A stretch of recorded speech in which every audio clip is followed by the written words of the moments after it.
Esta noite, eu quero voltar a um texto que poderia ser chamado de texto de Natal, embora eu não estivesse pensando nisso quando preparei esta mensagem. Mas é o 14º versículo do 2º capítulo do Evangelho de Lucas, apenas um versículo. Glória a Deus nas alturas e na terra, paz, boa vontade para com os homens. Eu quero falar esta noite sobre o tema da paz bíblica. Como podemos ter paz? Lucas 12:49. Nosso mesmo Senhor Jesus Cristo está falando. Eu vim para enviar fogo sobre a terra, ele disse. Eu vim para enviar fogo sobre a terra. E então, em Mateus 10:34, ele diz algo mais muito estranho. Ele diz: não pensem que eu vim trazer paz à terra.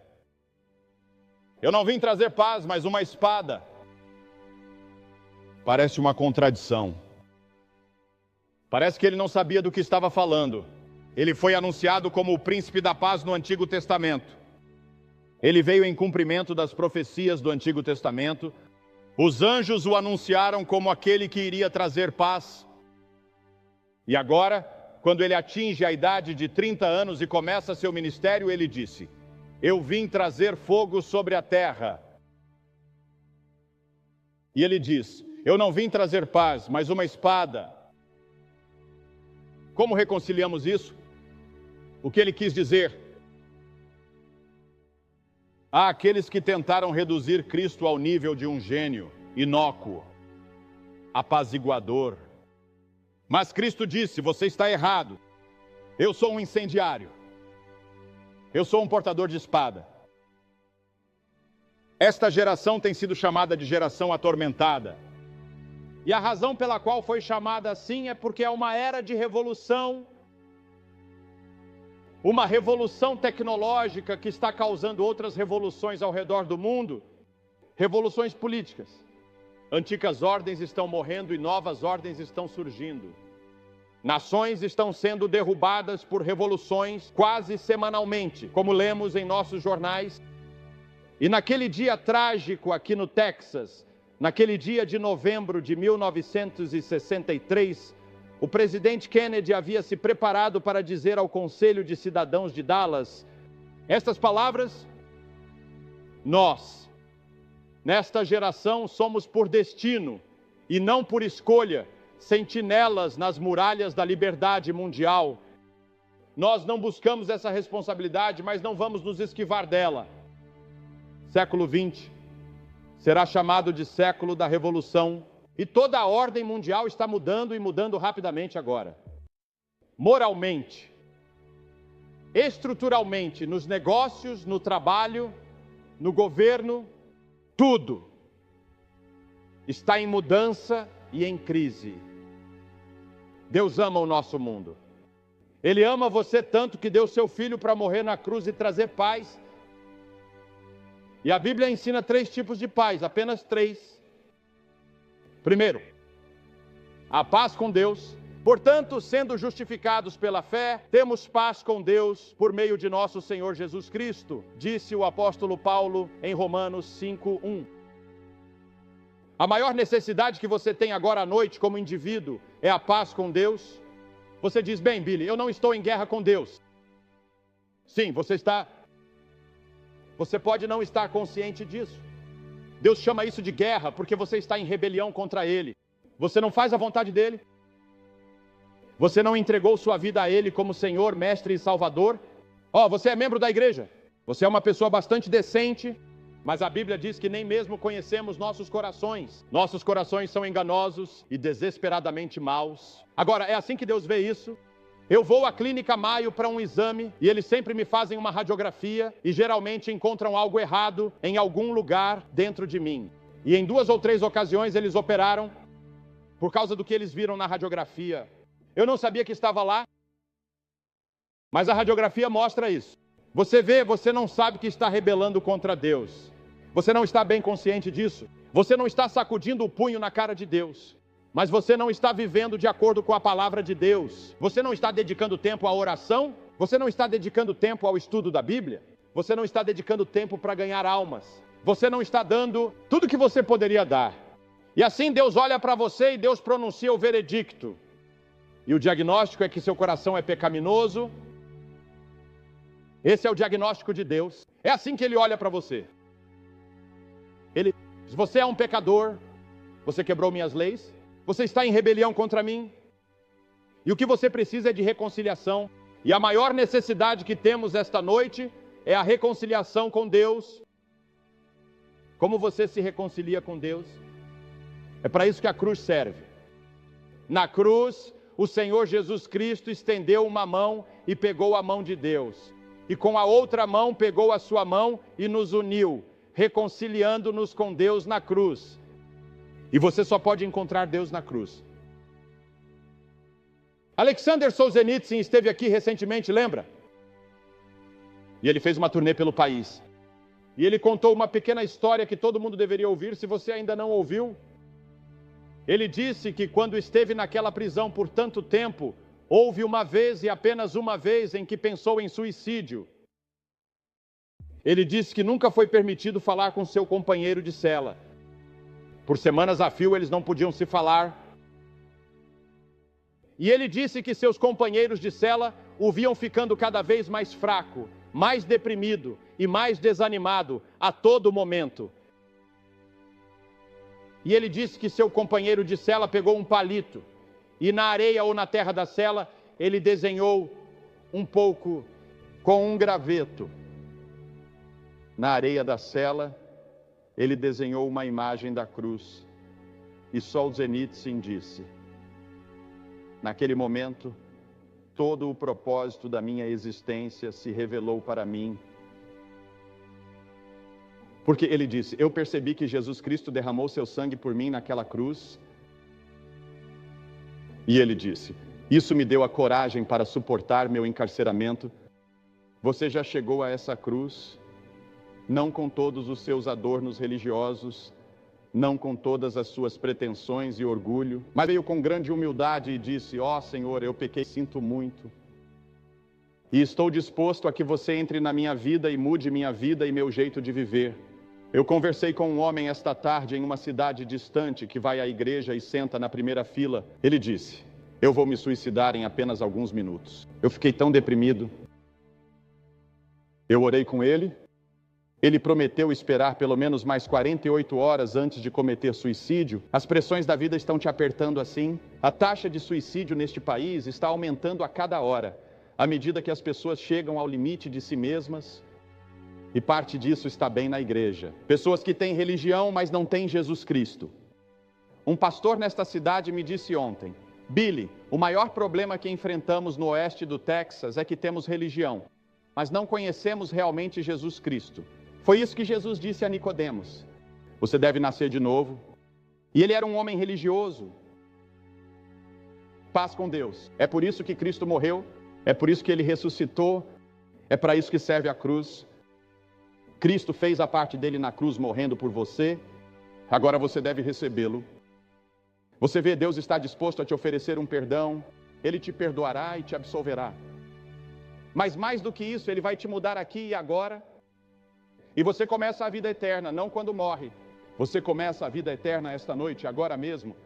E você pode ter o céu na terra. Alegria, paz e segurança em meio a um mundo que está desmoronando. Na verdade, é isso que paz significa. Paz significa tranquilidade, não importa quais sejam as circunstâncias. Deixe as bombas caírem, deixe as guerras virem, deixe o mundo se despedaçar. Deixe seu marido te deixar ou sua esposa te deixar. Deixe a morte vir para a família. Todas essas coisas vão causar lágrimas, sim. Mas no meio disso há paz, porque você tem paz com Deus. E isso nos leva ao nosso segundo ponto. A paz de Deus. Paz com Deus agora. Agora, a paz de Deus. Jesus disse: a paz eu deixo com vocês. A minha paz eu dou a vocês. Não como o mundo dá, eu dou a vocês.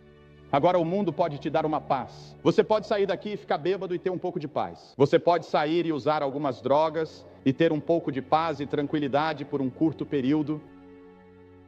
Você pode sair daqui e ter uma experiência sexual, ter um caso, e você vai ter um pouco de paz, um pouco de diversão, um pouco de alegria por um tempinho.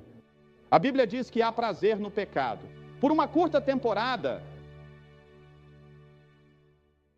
Mas então vem o terrível momento da verdade, quando você deve encarar a realidade. Quando você deve enfrentar Deus, você deve enfrentar o julgamento, você deve enfrentar a eternidade. E você não tem a paz de Deus. E o maior legado que Cristo nos deixou foi a sua paz. Ele disse: a minha paz eu dou a vocês. Pense na serenidade com a qual Jesus Cristo se movia em sua vida. Ele não estava correndo de um lado para o outro como nós fazemos. Ele parecia dedicar tempo a todos. Ele teve apenas 3 anos. Ele poderia ter alimentado as pessoas famintas do mundo. Com um movimento do braço, ele pararia todas as guerras, mas ele não fez isso. Esse não era o plano de Deus. O plano de Deus era que ele fosse para a cruz e levasse seus pecados. Você vê, Deus não poderia ser justo e simplesmente te perdoar. Deus não poderia simplesmente chegar e te dar um tapinha nas costas e dizer: Jim, Bill, Suzy, Mary, eu te perdoo. Eu sei que você quebrou minha lei e pecou. Você vê, para nós o pecado parece trivial. Não parece sério, mas aos olhos de Deus é extremamente sério. Significa morte eterna. Significa julgamento.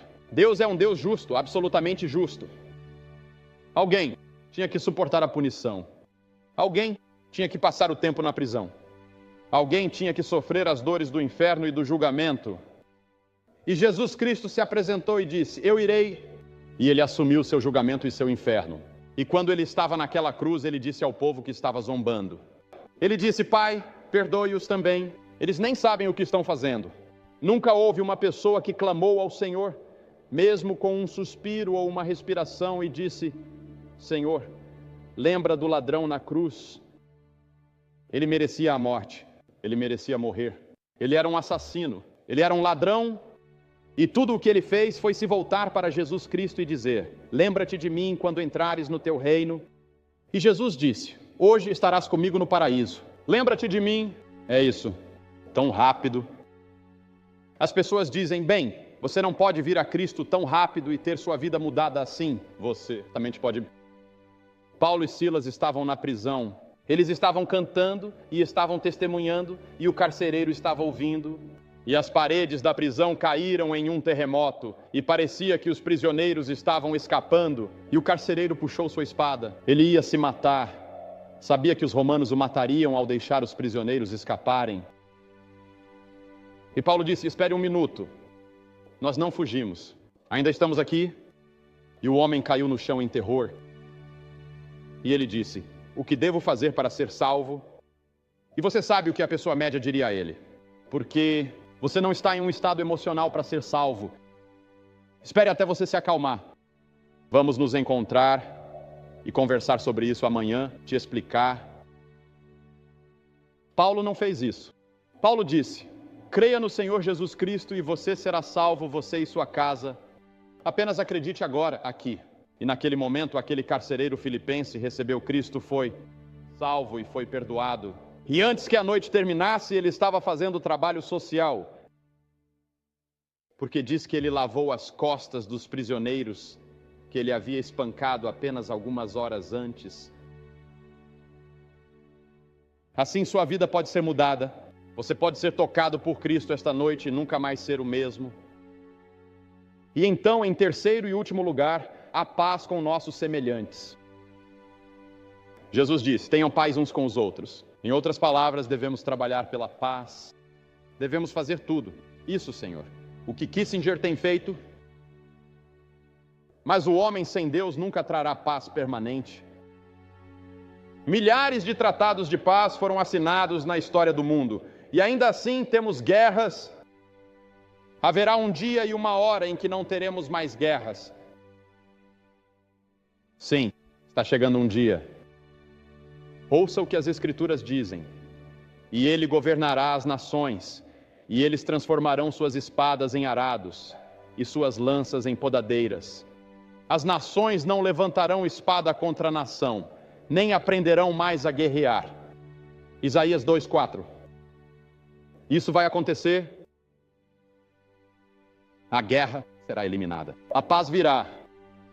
E então as Escrituras dizem em outro lugar: e naquele dia farei uma aliança por eles, com as feras do campo, as aves do céu e com os seres que rastejam pelo chão, e eu quebrarei o arco, a espada e a batalha da terra, e todos se deitarão juntos em segurança.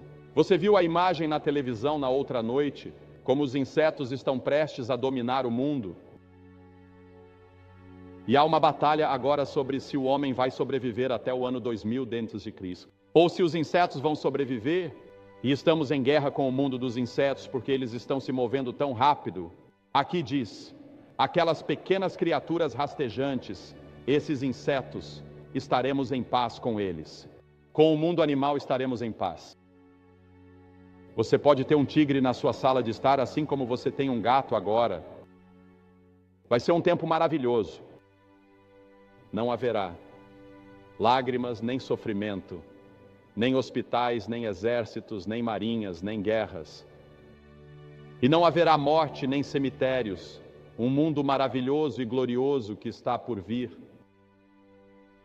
Qual será o governo? As Nações Unidas? Não. Teocracia.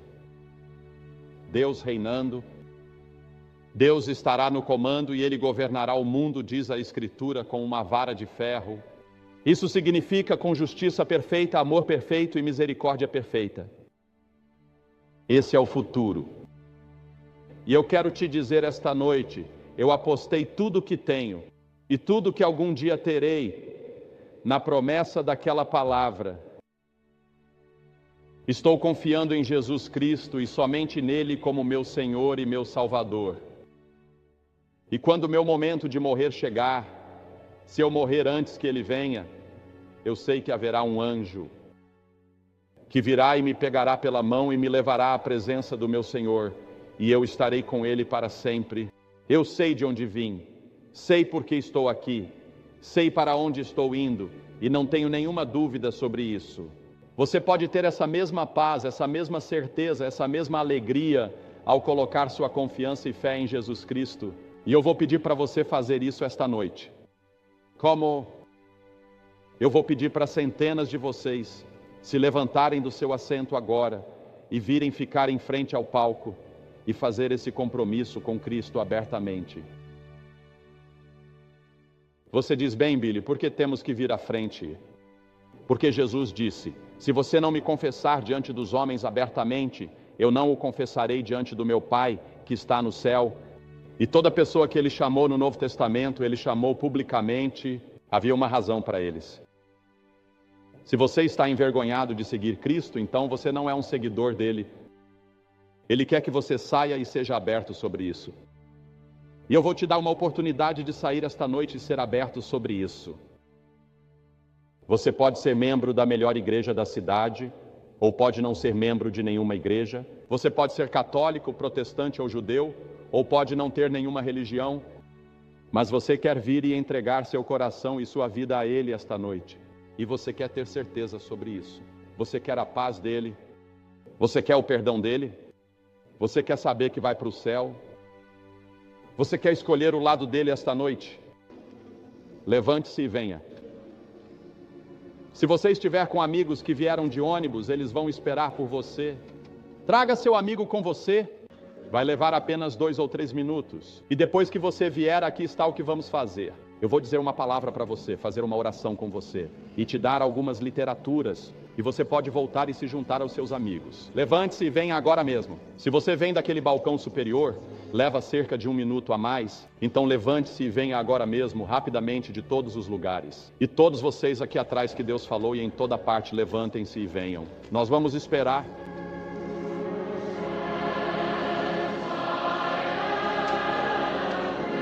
Você pode fazer esse mesmo compromisso bem onde está. Vocês que estão assistindo pela televisão podem ver aqui no estádio da Texas Tech University centenas de pessoas atravessando este campo para fazer esse compromisso com Jesus Cristo e encontrar a paz com Deus, a paz que excede todo entendimento. Essa paz, esse propósito, essa alegria podem ser seus Onde quer que você esteja, em um quarto de hotel, na sua sala de estar, no seu quarto em casa, você pode dizer sim para Cristo. Deus te abençoe e não se esqueça de ir à igreja no próximo domingo.